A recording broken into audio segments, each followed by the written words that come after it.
Урматтуу көрүүчүбүз, биз профессионал ырчы эмеспиз, жөн гана көңүлдү ачуу үчүн бир аз ырдап чордоп коюп атабыз. Эч кандай катуу сын пикир айтпаңыздар. Бир гана жаш таланттарга колдоо беретинде мыкты комментарийлер калтырсаңар болот. Кеткенде жагымдуу чыгарма. Жегитсиңби бир сөзүңдөн танбагын Кызыл гүлдү сабагынан кармагын көрүнгөндөй сөз айтпай ошол кызга ак сүйүңдү арнагын аралаба топ кыздын баркы кетпейби арасынан бирди сүйсөң ошол эле жетпейби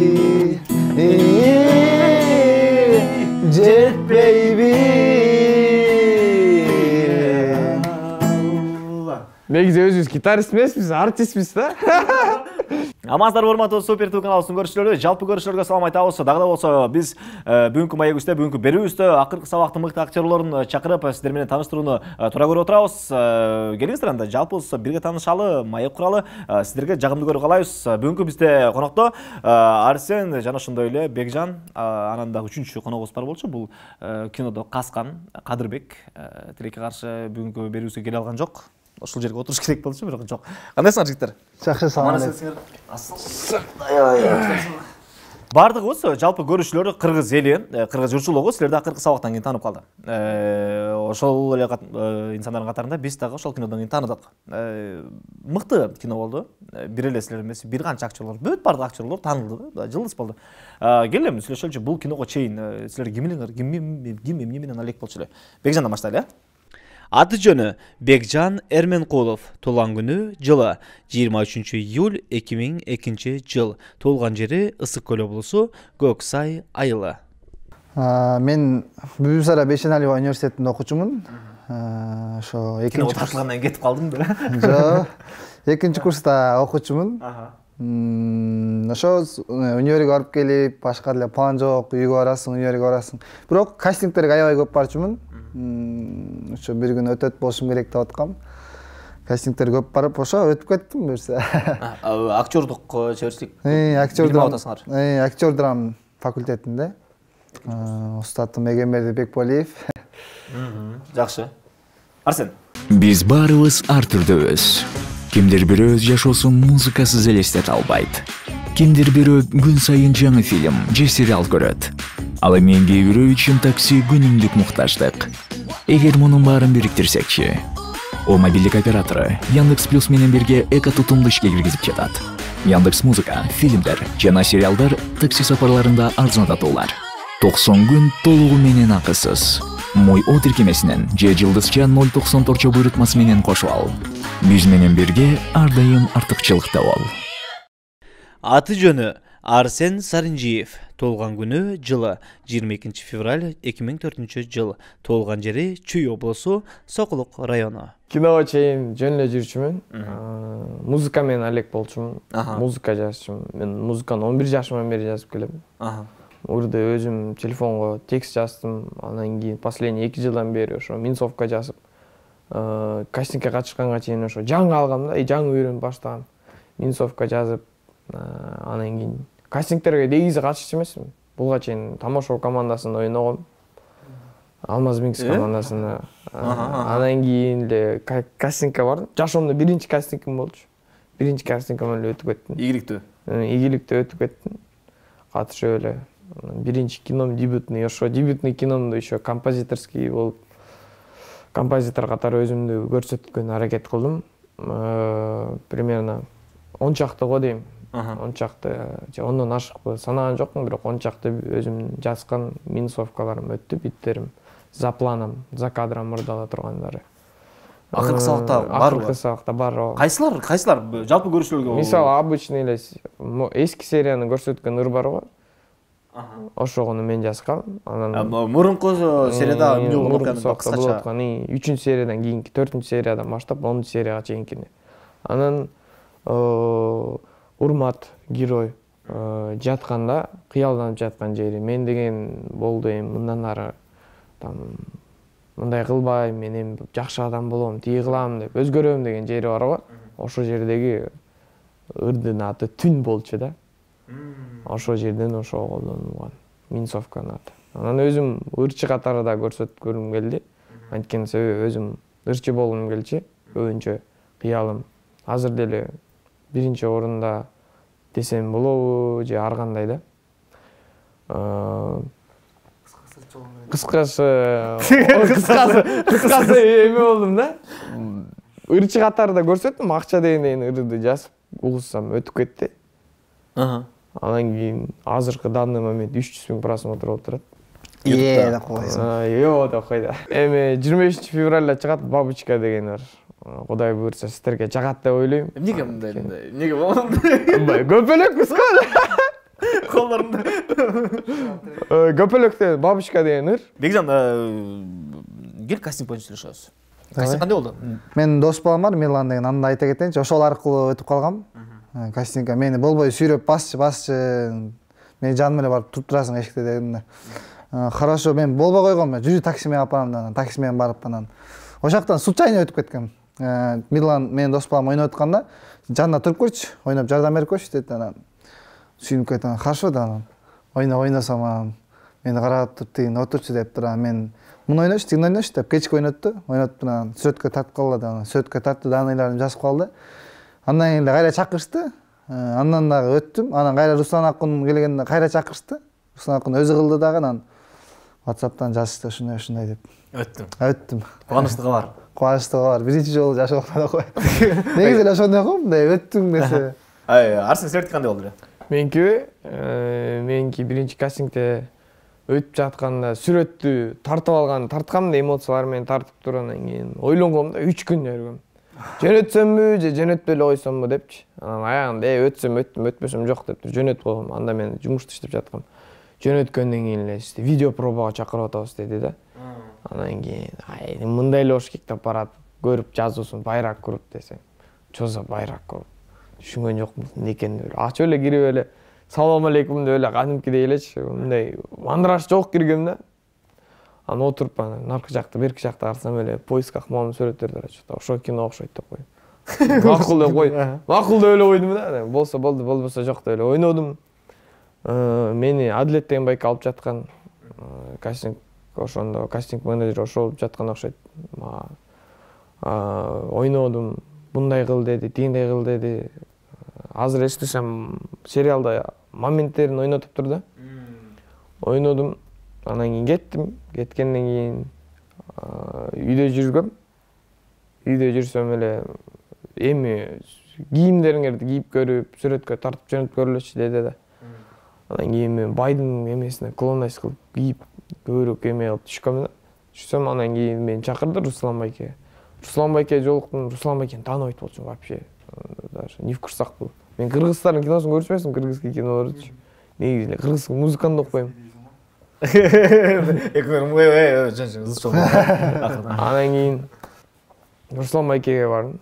Руслан байке менен жолугуп эле "Саламалейкум, Руслан байке, тияк буяк" деп эле ойногондон кийин эле 15 мүнөт турдум. 15 мүнөттөн айтты, "Сен Алишер болосуң" деди. "Ойнай аласыңбы" деди. "Бир жерлери бар" деди. "Оор жерлери". Балким, ойналам дедим. Анда мен желание бешеный болчу. Хоть кыстың деле берсе ойной берсин деген өтөм болчу да. Айткам, кысты деле бере берле, ойной берем деген любой. Ошентип өтүп кеттим.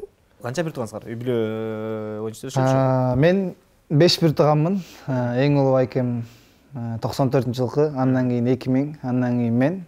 Андан кийин дагы братишкам 2008-жылкы, андан кийин карындашым 2010. Ошо 5 бир тууганбыз, ортончусумун. Актерлор барбы? Чыгармачылыкка жакындар? Жок, эч кимиси жок. Мен эле кичине шык бар, анан карындашым да шык бар бираз. Мен билишимче. Арсен силер? Меникинде 3 бир тууганмын. Эң улуусу болом. Менден кийин карындашым, анан кийин бөбөгүм.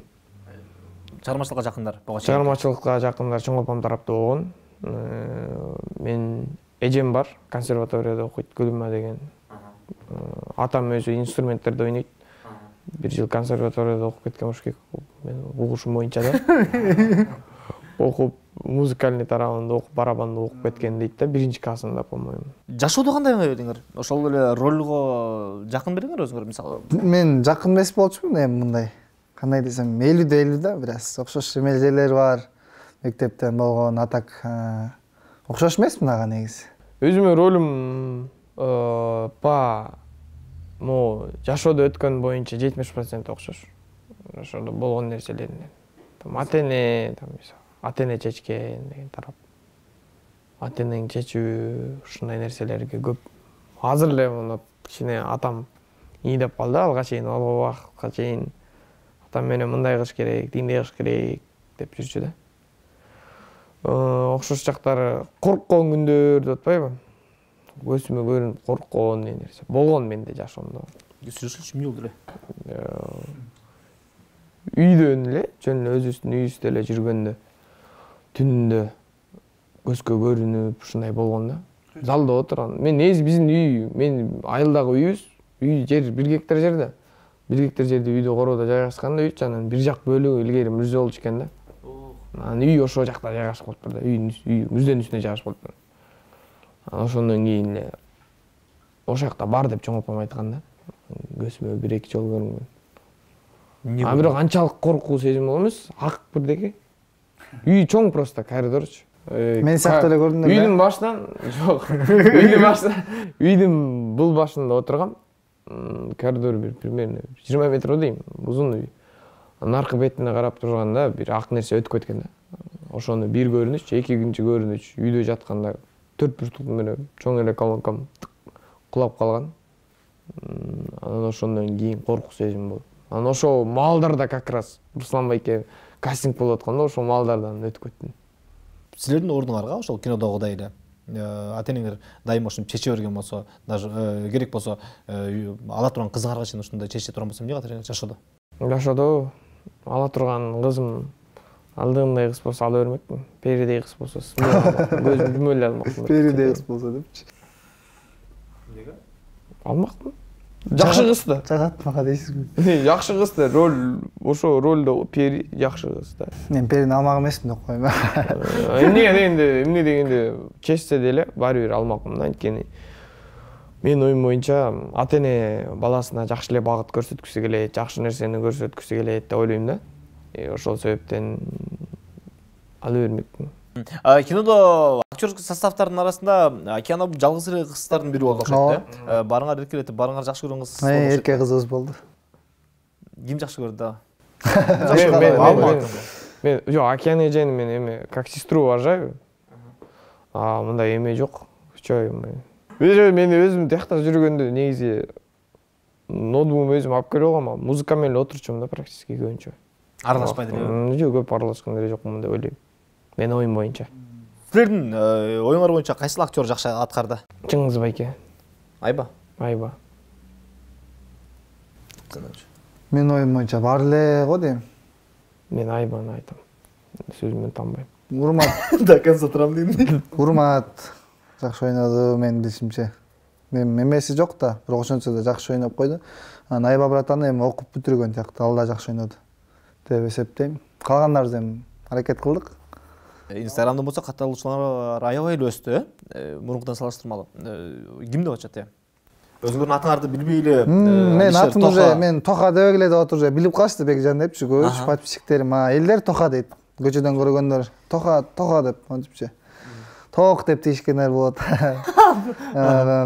Кыздар Толкунбек байке дейт, ушундай айтпайт да, эменчи. Эме атымды билесе Толкунбек байке деп ушундай кылышат. Алишер деп эле айтышат. Бүт бар. Мен деле Алишер деп айтам, ал деле жаттай эле. Менин атымды билип туруш керек билем. Билем. Алишер деп Кино бүттү. Кино жайына тартылган. Акыркы сабактын акыркы сериясына чыгып бүткөн эми таанышып атышат. Жакшы. Жаңы проекттер боюнча буюрса Доски деген киного катышып кичине эметтик, аралашып, жардам берип, техника арт, кадр артында иштеп, көп нерсени билип, Азамат байке, Шуңкар байкелер менен. Ошолор менен иштешип атабыз буюрса. Башотуңар менен буюрса кино жаатына, кино тармагына киришип атасыңар. Меники буюрса ошондой башталып атат. Башот менен буюрса кирип Ийгиликтүү болсун. Ийгиликтүү болсун. Буюрса, кстати, Доскей киносу 24 февралдан баштап бардык кинотеатрларда чыгат. Көргүлө. Кыялыңардагы роль. Кандай ролбу? Эмнени ойноп, эмне кылсаңар силер үчүн мындай мокумуңар канмак? Меникини айтайынчы. Меники эме сүйүү бир девушка менен ойногон жагат да аябайчы. Тиишип ушундай ойнойт го. Аябай жагат ошондой. Мына биздин лицобуз жарашпайт да, мына Алишердики, Кутмандардыкы ушунайга жарашы мүмкүн романтика. Биздики только шуткага кетет да, лицобуз. Ошондойго жакыныраак да биздикичи. Мен кыялым дагы бул Америкада Голливудка тартылсам. Голливудка тартылып, ошол жерде хоть любой роль, хоть кыстыкын эле ойной берем. Главное Голливудка тартылсам деген. Кыялым ошо. Мен Голливудка тартылгам, кстати, массовкага. Ооба. Серьезно? Серьезно? Чыгат буюрса. Мен бир эмес 3 жерине бармын. Эмне дракон эле? Биз тартылган эмеспиз. Бирдекеден массовкага тартылганбыз. Кастингдер болсо жакшы болмок. Бир кыялымда бир жакшы роль ойногум келет да. Жакшы дегенде в плане не хорошего героя, а плохого, да. Жаман герой жүдөгөн, чарчаган, жашоодон аргандай урулган. Аябай мындай оор роль ойногум келет. Себеби өзүм текшерип көргүм келет. Кстати, амбиция аябай катуу экен бул жигиттерде. Кыялым го. Ооба. Кыялдар орунат буюрса. Кыялдар орунат. Ушундай эле кыялданыш керек. Биз аяка бара албайбыз, аны кыла албайбыз, ал биздин колубуздан келбейт деген бул өзүн өлтүрө, өзүн жок кылуу. Сүйгөн кызы менен деп айтып калбады. Барбы? Сүйгөн кызымбы? Сүйгөн кызым жок. Ону деп эле кирейин. Сен сол жак, право, центр бакой. Жок, мен сүйгөн кызым жок. Мен каяктан аз жашмын да. Мен окуп жүргөндө сүйгөм. 8 класстан 11 класска чейин бир кыз сүйгөм. Сүйлөшөлчү ошону. Ал кыз мени карабай кеткен. Сүйлөшүп келип эле, деле. Ыйлап жүр. Сатып азыр өкүнбөйм. Кандай десем. Азыр кыздар жазат, бирок мындай көңүлү калып калат экен, мурда кичинекей эме сүйлөшкөндө, биз мектепте сүйлөшкөн 8 класс, 9 класс, 10 класс, 11 класска чейин, даже 1 курска чейин чуркадым окшойт артынан. Ушунча жылбы? О, да 4 жыл абы. Аябай эменмин да сүйүүгө. Деле. Тамаша. Эмне деди анда? Ошо 4 жылдан кийин эмне деген сөз айтты? Көңүлүңөр калып калгандай. Пока деп эле. Жок, мындай эле. Стандартный слово. Мен айта алчу деле эмесмин, мен сени сүйөм депчи. Атай мындай эле дос катары жазып, ушундай катары жазып, анан баары бир болбоорун билдим, көзүм жетти, өзү деле айтчу. Мен силерди жакшы көрөм, андай кыла албайбыз дегендей элечи. Арсен, силердечи барбы? Менде сүйүмбү? Менде сүйүм бар болчу. Мен однолюбмүнбү же многолюбмүнбү билбейм өзүм кайсы форматка кирип. Бирок сүйгөнүмдөн бир кызды сүйгөм последний раз. Ошол кыздын артынан чуркаган деле жок. Бир жума дос катары сүйлөшкөнбүз, анан бир жумадан кийин жүрүп кеткенбиз да. Мына почти 8 ай, 9 ай жүрдүк. Ал кызды жакшы эле сүйдүм. Анан ырларым бар ошол жөнүндө кетти акыркы 2 жыл, 3 жылдык ырларым. Азыркы чыга турган ырым бирок башка кыз жөнүндө. Көпөлөк башкалабы, Көпөлөк ал вообще оюмдагы, мечтадагы кыз да. Баардык кыздарга сага жетишке шанс бар экен да. Азыр деле мен жүрөгүм бош. Эмне болду? Жок, тигиз эмне болду? 9 айдан кийин эмне болду? 9 айдан кийинби? Бир алданып кетти. Типа мындай тема болду да. Ал эми TikTok тартчы да. И TikTok'та 15 000 подписчик болуп калабы? Ким айтчы мен. Ал кыздыкычы. Может, мен Кайсы кыз? Атын айтпайм. Ачайынчы. Жок, ал жок ал. TikTok заблокировать этип салган аккаунтун. Анан TikTok тартпай калган. 15 000 жеткен, жеткенден кийин бир блогер келип, ага короче iPhone подарить этеби? XS подарить этсе болот деп. Ошого алданып кетип калат. Кайсы блогер ал? Билбейт ким. Ошо бир блогер берип, ошентип алданып кеткен да. Алданып кеткенден кийин мен алга айтчымын, мен ошо менен жүргөндө мен бир күнү ырым менен болуп, ырларым катуу кетет. Мен киного тартылам, бир күнү болом деп айтчымын да. Айтканда ишенч эмес. Анан кийин баягыда чалып калыптыр өзү. Кандайсың деп номеримди алып. Анан Жакшы деп мени чанды эле ал 2 жыл бою. Эми мен чанайын дедим да.